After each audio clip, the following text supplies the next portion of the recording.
咁剛才咧介紹完初級難度333咧，我哋就會去到中級難度嘅6嘅堆疊動作啦。咁規則同剛才一樣，都係雙手掂住計時器。當見到綠燈嘅時候咧，就可以鬆手去開始你嘅堆疊動作。咁6咧，我哋就一隻手咧就唔係再拎一隻杯啦，我哋嘅右手咧係同時拎起3隻杯，左手係拎住2個杯，中間個杯咧係唔需要理會佢嘅。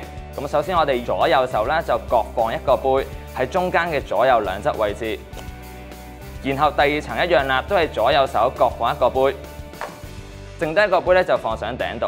咁呢個就係我哋嘅6嘅向上堆疊動作。然後我哋收杯嘅時候，我哋嘅右手同時都係掂住杯頂嘅位置，左手掂住左手邊嘅方向，向相反方向同時向下壓落去。最後尾手上嘅所有杯可以同時放翻喺中間位置，然後拍停計時器。